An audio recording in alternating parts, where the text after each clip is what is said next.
আসসালামু আলাইকুম, সবাইকে স্বাগতম জানাচ্ছি আমার চ্যানেলে। আজ আমি আপনাদের জন্য নিয়ে এসেছি ঈদ স্পেশাল একটি ডেজার্টের রেসিপি।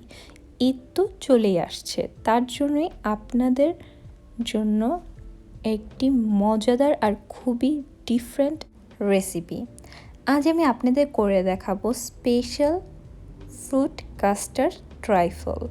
আমরা তো কাস্টার্ড করেই থাকি, কিন্তু এটার মধ্যে একটু আলাদা টেস্ট আছে। আর এই ঈদে গরমে আপনারা এটা সার্ভ করতে পারেন, একদম ঠান্ডা ঠান্ডা, সবাই খেয়ে চমকিয়ে যাবে।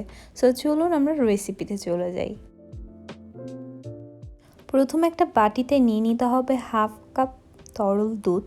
তার মধ্যে আমি দিয়ে দিচ্ছি এখানে কাস্টার্ড পাউডার 6 টেবিল স্পুন।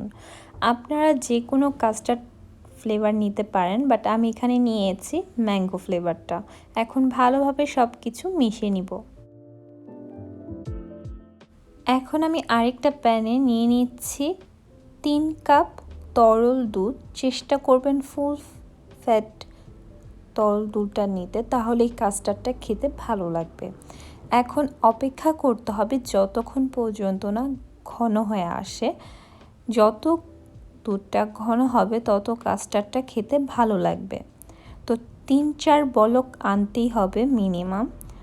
আর অবশ্যই অনবরত নাড়তে হবে, না হলে নিচে লেগে যেতে পারে। তারপর আমি দিয়ে দিচ্ছি এখানে চিনিটা অবশ্যই আপনাদের টেস্ট অনুযায়ী দিবেন, আর একটু বেশি দিবেন, কেন পরে ফ্রুট অ্যাড করলে চিনিটা কমে যাবে। তো এটা একদমই আপনাদের টেস্টের অনুযায়ী দিয়ে দিবেন। যখন 3-4 বলক এসে পড়ে, তখন যে আমি কাস্টার্ডের মিশ্রণটা করে রেখেছিলাম সেটা দিয়ে দিচ্ছি। অবশ্যই দেওয়ার সময় এটা নাড়তে হবে, না হলে দলা পেকে যেতে পারে। তারপর এখন এটাকে 6 থেকে 7-8 মিনিট পর্যন্ত জাল দিতে হবে, আর অবশ্যই অনবরত নাড়তে হবে। কাস্টার্ড পাউডার দেওয়ার পর নিচে লেগে যেতে পারে। তারপর এটাকে 6-7 মিনিট জাল দিয়ে নামিয়ে নিতে হবে, আর অনবরত কিন্তু নাড়তেই হবে। কাস্টার্ড পাউডার দেওয়ার পর কিন্তু নিচে খুব তাড়াতাড়ি লেগে যায়।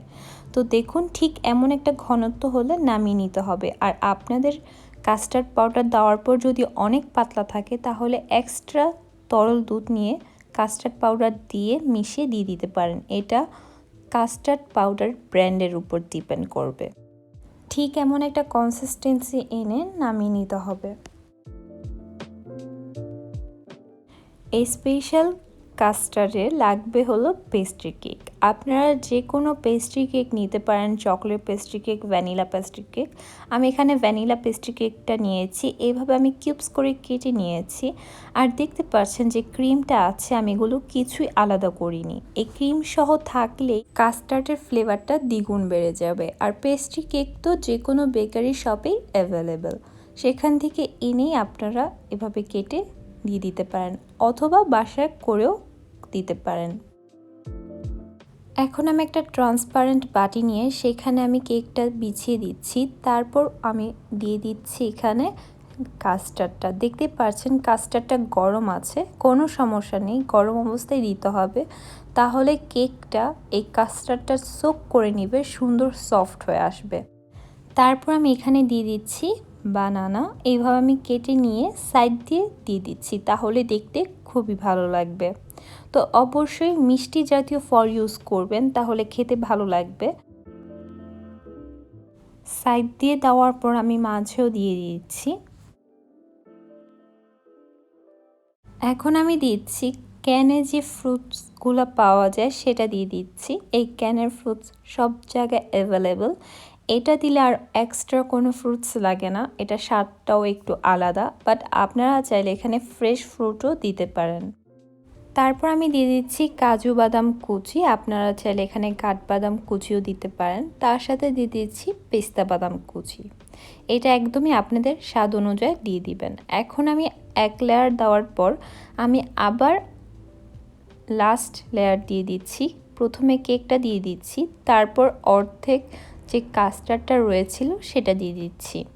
তো এটা আমি 2 লেয়ার করছি, আপনারা চাইলে 3 লেয়ারও করতে পারেন।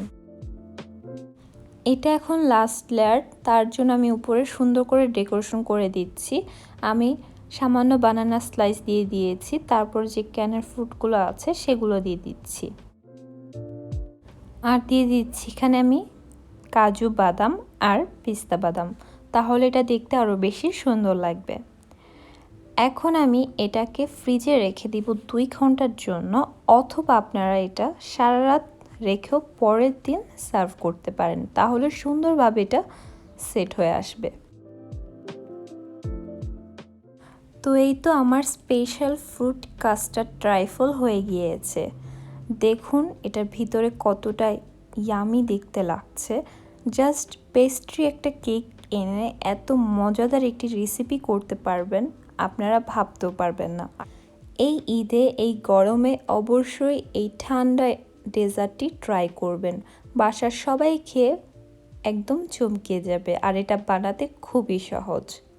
তো এই তো আজকের রেসিপি, অবশ্যই ট্রাই করবেন আর আমাকে জানাবেন কেমন হয়েছে। আমার জন্য দোয়া করবেন। সবাই ভালো থাকবেন। আল্লাহ হাফেজ।